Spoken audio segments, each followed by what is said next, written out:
Clint Eastwood was born Clinton Eastwood Jr. on May 31, 1930, in San Francisco, California, the eldest child of Clinton Eastwood Sr. and Ruth Margaret Runner.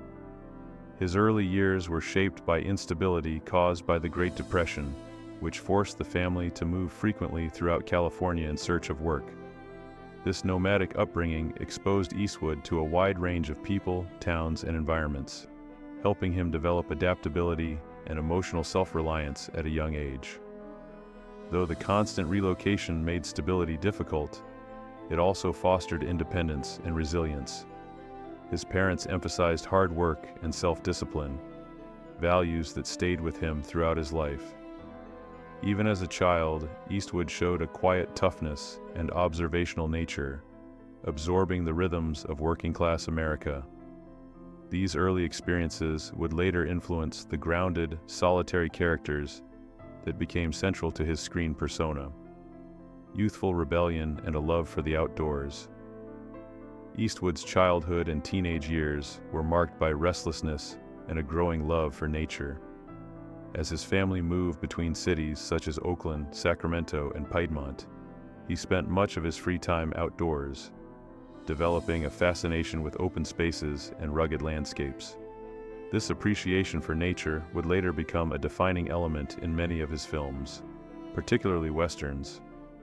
Academically, Eastwood struggled to adapt to traditional schooling and often clashed with authority. Though athletically inclined, especially in swimming and basketball, he lacked interest in formal education and was eventually expelled from Piedmont High School. He later enrolled at Oakland Technical High School, where he found success in auto mechanics, a hands-on field that matched his practical mindset. His teenage years were defined by independence, physical work, and a growing confidence that conventional paths were not for him. Early work and the discipline of survival. Before acting entered the picture, Eastwood took on a series of blue-collar jobs that shaped his work ethic and worldview. He worked as a lifeguard, grocery clerk, paper delivery boy, and gas station attendant, contributing to his family's income while learning the value of responsibility. These experiences grounded him firmly in working-class realities and instilled a respect for labor that would later resonate in his performances. After graduating high school in 1949, he briefly attended Los Angeles City College to study drama, though his academic pursuits were short-lived. In 1951, he was drafted into the United States Army during the Korean War. Stationed at Fort Ord in California, Eastwood served as a swimming instructor and lifeguard. During this period, he survived a harrowing plane crash over the Pacific Ocean, swimming miles to shore, an event that reinforced his mental toughness and sense of fate. A difficult beginning in Hollywood. Following his military service, Eastwood returned to California determined to pursue acting. With no formal training, he relied on instinct, physical presence, and persistence. His early Hollywood years were filled with rejection, minor roles, and financial uncertainty. He appeared in low-budget films and television guest spots, often criticized for his stiff delivery. Yet he remained patient, viewing acting as a craft to be learned through experience rather than instruction. In 1954, he secured a contract with Universal Pictures, though the studio initially saw him as limited in range. Eastwood quietly observed, learned, and waited. His perseverance paid off in 1959 when he was cast as Rowdy Yates in the television series Rawhide. The role introduced him to a national audience and provided him with 6 years of steady work, allowing him to refine his screen presence and develop the stoic style that would soon redefine his career. Global stardom and the reinvention of the Western Eastwood's career transformed dramatically in the mid-1960s when he collaborated with Italian director Sergio Leone on the Dollars trilogy. Films such as A Fistful of Dollars, For a Few Dollars More, and The Good, the Bad, and the Ugly redefined the Western genre. Eastwood's quiet intensity, minimal dialogue, and piercing gaze created a new kind of screen hero, detached, morally ambiguous, and unforgettable. The trilogy made him an international star and permanently altered cinematic storytelling. Upon returning to Hollywood, he continued to explore westerns with films like Hang 'em High and High Plains Drifter, bringing darker psychological themes to the genre. Rather than repeating himself, Eastwood consistently sought evolution, using familiar settings to explore justice, vengeance, and identity. His success allowed him creative control, setting the stage for his next transformation. Dirty Harry and moral complexity. In 1971, Eastwood starred as Inspector Harry Callahan in Dirty Harry, a gritty police drama that became a cultural phenomenon.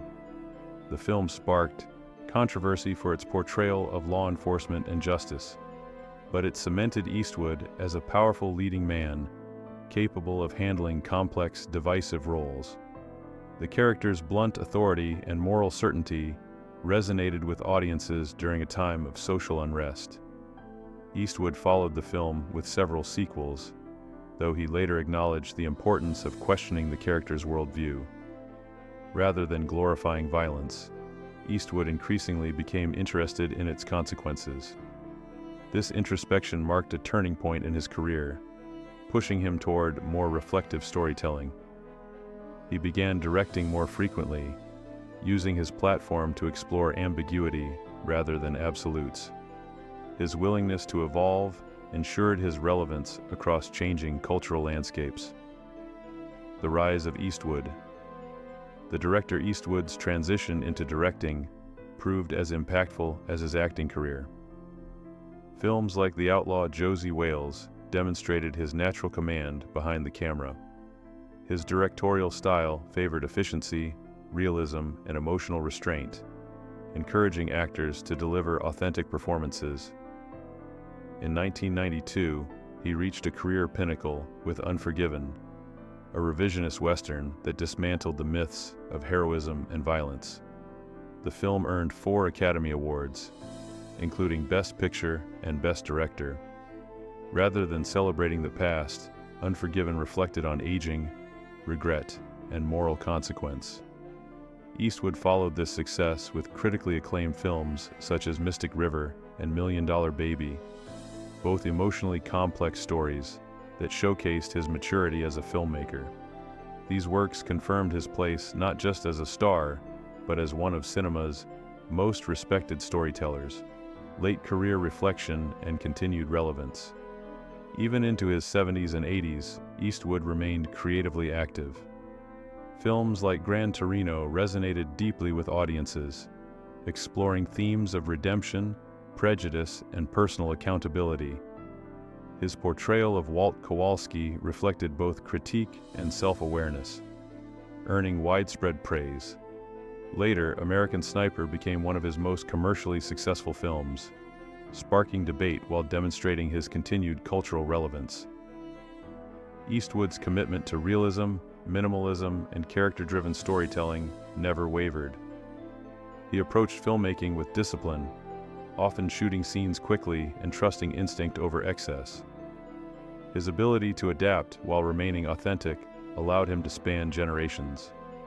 In 2023, his 40th directorial project, Juror No. 2, entered post-production, underscoring his enduring dedication to the craft well into his 90s. Love, loss, and a private personal life. Eastwood's personal life has been complex, yet deeply private. He was married twice, first to Maggie Johnson and later to Dina Ruiz, with both marriages ending in divorce. He also had several long-term relationships, including partnerships with Sandra Locke and Frances Fisher, with whom he collaborated professionally. In 2014, Eastwood began a quiet relationship with Christina Sandera, whom he met at his Mission Ranch Hotel in Carmel by the Sea. The couple maintained a low public profile for nearly a decade. In 2024, Sandera passed away at age 61. Eastwood released a brief statement expressing his grief and admiration, requesting privacy. Known for emotional restraint, his words carried weight through simplicity. The loss marked a deeply personal moment in the life of a man who has always guarded his inner world carefully.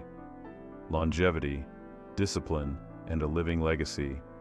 Eastwood's longevity is rooted in discipline, balance, and purpose. He has long emphasized nutrition, physical activity, and mental engagement, avoiding smoking and excess drinking.